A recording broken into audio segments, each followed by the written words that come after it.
아버지 논 팔아서 해외여행 가요. 글쓴이 박동석, 경북 문경 출생. 가난한 농부였던 박상기 이경자의 이남 일녀 중 막내로 태어났다. 고등학교를 졸업할 때까지 시골 생활을 하면서 농사의 어려움과 고달픔을 경험했다. 서울에서 대학을 졸업하고 곧바로 출판사에서 직장 생활을 시작했다.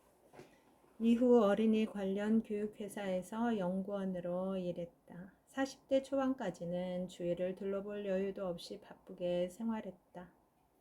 어느 날 문득 아내와의 첫 해외여행에서 삶에 대한 가치관이 바뀌었고, 이때부터 여유와 낭만, 소소한 행복 등이 인생에서 가장 중요한 가치임을 깨달았다.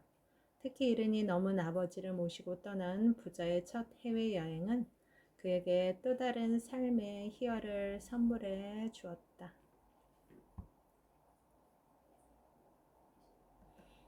아버지의 여행. 아버지는 올해 80살이 되었습니다. 예전 같으면 장수했다고 할 나이지만 인생 100세, 120세를 이야기하는 요즘 시대에는 특별하다고 할 수 없는 나이입니다. 그럼에도 80이라는 숫자는 뭔가 특별한 느낌을 줍니다. 이 책은 그 특별함을 기념하고 싶은 마음에서 나온 아버지와 아들의 여행 이야기이자 인생 이야기입니다. 아버지는 평생을 농부로 살았습니다. 물론 지금도 현역 농부이고 건강이 허락하는 한 계속 농부로 살 것입니다. 80이면 충분히 은퇴할 나이지만 아버지는 농사꾼이 땅을 파지 않으면 병이 난다는 신념을 갖고 있습니다.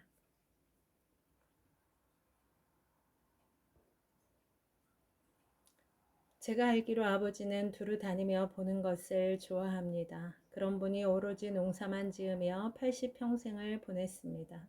잠시 여유도 부리고 좋아하는 것, 하고 싶은 것을 할 수도 있었을 텐데 전혀 그러지 못했습니다. 농사 외에는 모든 것을 가슴에만 묻어둔 것이지요. 아버지는 73세 처음으로 외국 여행을 했습니다. 첫 여행치고는 비교적 긴 12일 일정의 서유럽 6개국 여행이었습니다. 아버지의 첫 여행에는 아들인 제가 함께 했습니다. 처음에는 아버지, 어머니 두 분의 여행이었다가 몸이 불편한 어머니 대신 제가 들어간 것입니다. 세계사를 모르고 서유럽을 여행하는 것은 참으로 바보 같은 행동인지도 모릅니다. 아는 만큼 보인다는 말이 있듯이 제대로 보고 느끼기 위해서는 어느 정도 역사 지식은 반드시 필요합니다.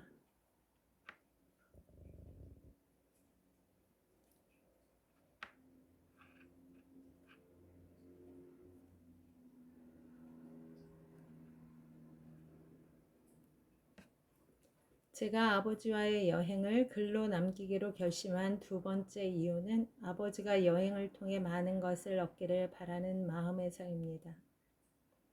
아버지는 당신이 다닌 여행지에 대해서 잘 알지 못합니다. 그런 까닭에 여행에서 얻을 수 있는 감동이나 울림은 적을 수밖에 없습니다. 그래서 아버지 스스로 책을 읽으며 당신이 가본 곳에 대해 새롭게 알고 많은 것을 느꼈으면 좋겠습니다. 한편으로 아버지와 여행도 가고 싶고 단둘이 마주 앉아서 대화도 나누고 싶어 합니다. 늘 그런 마음을 가슴에 품고 살아갑니다. 하지만 그 마음을 실천에 옮기는 친구는 별로 없습니다. 그런 친구들에게 이 책을 읽고 꼭 용기를 내보라고 권하고 싶습니다. 강원도 평창에서 생태마을을 운영하고 있는 황창현 신부님이 강연 중에 항상 하는 말이 있습니다.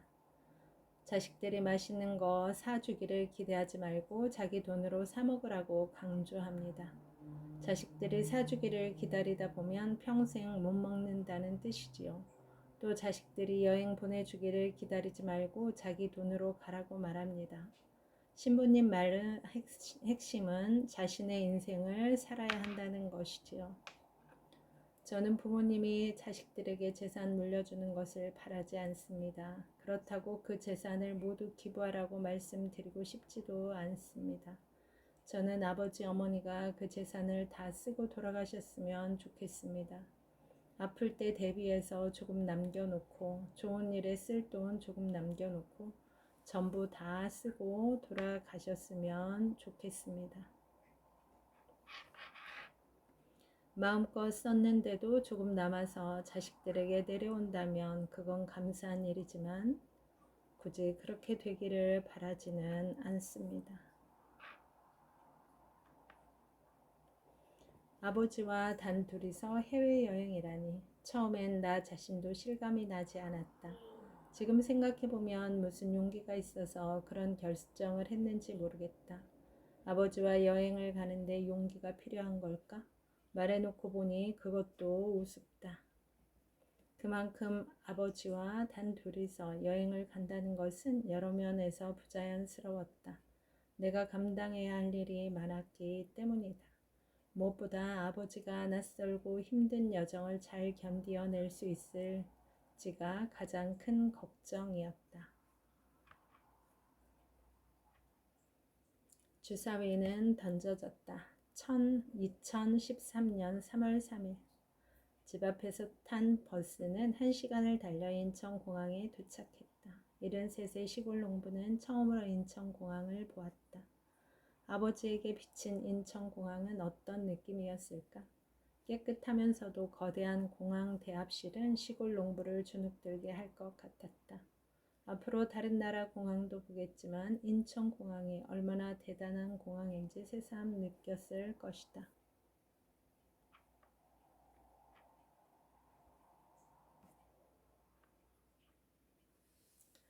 집안의 가장이 배려와 양보, 희생의 삶을 살게 되면 그 가족들은 힘든 생활을 할 수밖에 없다. 모든 면에서 1순위가 남이고 가족은 2순위가 되기 때문이다. 어릴 때 아버지의 이런 생각이 좋아 보이지 않았다. 어머니가 너무 힘들어하는 모습을 보았기 때문이다. 지금도 나는 아버지와는 다른 생각을 갖고 있다. 나는 가족이 먼저이고 남은 그 다음이다. 하지만 아버지의 생각을 이해하고 존경한다. 아버지는 충실하게 하느님의 사랑을 실천하고 있기 때문이다. 내가 그렇게 살고 있지 않기 때문에 더 아버지를 응원하는 것인지도 모르겠다. 서론 속에서 낭만을 즐기다.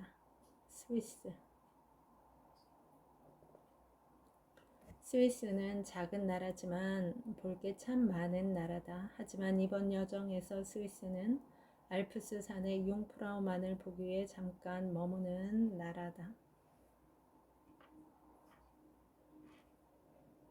아버지 박상기 경북 문경 출생, 가난한 농부였던 박종환 유몽택의 6남 1녀 중 넷째로 태어났다. 초등학교를 졸업하자마자 아버지의 가업을 물려받아 평생 농부의 삶을 살았고 지금도 농부로 살아가고 있다.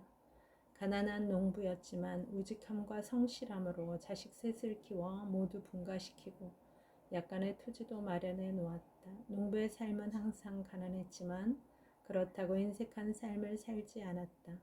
깊은 신앙심을 바탕으로 항상 배려와 양보, 봉사의 삶을 살았으며 주변 모두에게는 모범이 되었다. 73세 난생 처음 떠난 아들과의 해외여행은 그의 삶에 많은 변화를 가져왔다.